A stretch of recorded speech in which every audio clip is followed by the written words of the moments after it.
नमस्कार, मैं सौरभ। आज आपको फिर एक ऐसी रिपोर्ट के बारे में बताएंगे क्योंकि प्रशासन व अकोड़ा नगर पालिका से तो सवाल बनता है। ऐसा सवाल जिसे आप भी लापरवाही कहेंगे, क्योंकि इससे क्या अकोड़ा में फैल सकता है कोरोना। देखिए हमारी खास रिपोर्ट। क्वारंटाइन का सीधा अगला दृश्य अंदर का क्या हालात है इनकी। ये बेड पड़े हुए हैं, इनको क्वारंटाइन सेंटर बनाया गया है। ये 4 बेड ये पड़े हुए इनके, जमीन पर बिस्तर लगे हुए हैं, पंखे।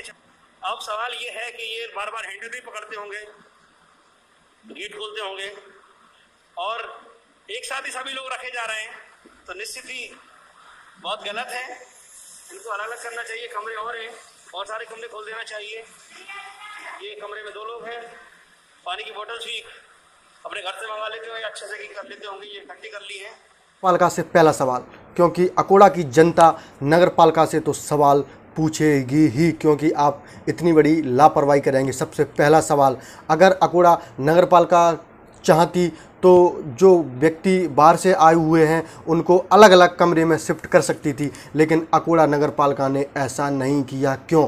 सबसे बड़ा सवाल। यहाँ से ज्यादा वहाँ सेफ था। मैं 3 ही आदमी थे वहाँ टोटल। बिल्कुल। हाँ, क्या कहना चाहते हैं आप? क्वारंटाइन कहना चाहते हैं कि सब लोगों को अलग अलग किया जाए। यहाँ पर कोई आगरा से आए उसको भी उसी में मिला रखा है, अहमदाबाद से आए उसको भी मिला रखा, महाराष्ट्र से आए उसको भी मिला रखा, और गुजरात का है वो भी मिला हुआ उसी में। सब कमरे अलग अलग नहीं है, अलग अलग कोई भी व्यक्ति नहीं है। जब टोटल कितने कमरे मिले हैं आप लोगों को? अभी कमरे पहले 2 खुले थे, आज एक और दूसरा खुल गया। 3 कमरे में कितने लोग हैं टोटल? 3 कमरे में करीब 25-30 आदमी। दूसरा सवाल, जो व्यक्ति कोरोना पॉजिटिव मरीज जो पाया गया है, वो व्यक्ति बाहर से आए हुए लगभग 3 से 4 दिन हो गए थे। उसकी सबसे पहले रिपोर्ट जांच क्यों नहीं कराई? सबसे बड़ा सवाल। तीसरा सवाल, उसके बार बार बोलने के बाद भी उसने कई बार कहा मुझे खांसी है, मुझे जुकाम है, मेरी अभी तक टेस्ट नहीं कराई गई, सबसे पहले मुझे मेरी टेस्ट करानी है, लेकिन ऐसा नहीं हुआ। क्यों? अकोड़ा नगर पालिका क्या इन चीज़ों को जानती नहीं थी, या जानती थी फिर भी अनजान बनी थी? सबसे बड़ा सवाल। नहीं करना चाहिए। क्या नाम है आपका? विनोद। कहाँ के रहने वाले हैं? कौन से वार्ड के हैं? 6 के। अब कब आए थे? आप कहाँ से आए थे? 3 दिन हो गए। हम आए थे आगरा से। आगरा से आए थे। आगरा में तो बहुत फैला कोरोना। हम तो आगरा से आए। अच्छा, आगरा से आए थे। काहे से आए थे आप? पैदल आए थे। अच्छा, पैदल आए थे। तो यहाँ कितने दिन हो गए सेंटर में आए आपको? 3 दिन। आपको खांसी हो रही है? सवेरे खांसी आई थी, अभी तो नहीं है। सवेरे होती है।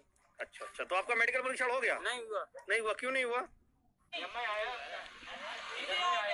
ये सीधे आगरा से पैदल आए और आगरा में कोरोना अच्छी तरीके से फैला हुआ है, सबको पता है। और इनका 3 दिन हो गए, 3 दिन से इनका मेडिकल परीक्षण नहीं किया गया। नहीं टाइम देंगे अब। नहीं देंगे? अच्छा, नहीं देते हैं। अच्छा। खाना यदि टाइम पे नहीं मिलता, यदि ये शिकायत करते तो इन्हें धमकी मिलती है। और क्या नाम है आपका? हरी सिंह। थोड़ा तेज बोलिए। हरी सिंह। कहाँ के रहने वाले हैं आप? अकोड़ा के। कौन से वार्ड के? 6 वार्ड के। 6 वार्ड के। क्या समस्या आ रही है? भाई यही समस्या है, खाना टाइम पे नहीं मिल रहा है। वार्ड के रहने वाले हैं आप? 8 वार्ड के। 8 वार्ड के। तो गांव के जितने लोग बाहर से सब क्वारंटाइन किए गए? नहीं, हमारे मोहल्ले में तो बहुत से नहीं किए गए हैं। हम ही 4 लोग आए हैं अपने मोहल्ले में से बस। अच्छा, ये 4 दिन से मैं टेबुल पे ही रह रहा हूँ, फिर यहाँ 2 दिन से उठा लिया। मैं तो गाँव में भी नहीं गया, तब भी उठा लिया। यहाँ से ज्यादा वहाँ सेफ था। मैं 3 ही आदमी थे वहाँ टोटल। बिल्कुल, गांव में जो ट्यूबवेल पर थे तो 3 लोग ही थे, तो जहाँ जिससे बता रहे हैं अपने आप को। और क्या नाम है आपका? अकोड़ा नगर पालिका से सबसे बड़ा सवाल, क्योंकि जो व्यक्ति कोरोना पॉजिटिव पाया गया वह व्यक्ति मोरकुटी पे स्थित रामहर्षण स्कूल को क्वारंटाइन सेंटर बनाया गया था, वहीं पर उसको रखा गया था। लेकिन जैसे ही वो कोरोना पॉजिटिव पाया गया तो उसको सैनिटाइज क्यों नहीं कराया गया? अकोड़ा नगर पालिका से सबसे बड़ा सवाल, क्योंकि अकोड़ा नगर पालिका को उसे सैनिटाइज कराना चाहिए था, लेकिन अभी तक वो नहीं हो पाया। क्यों अकोड़ा की नगर पालिका लापरवाही बरत रही है?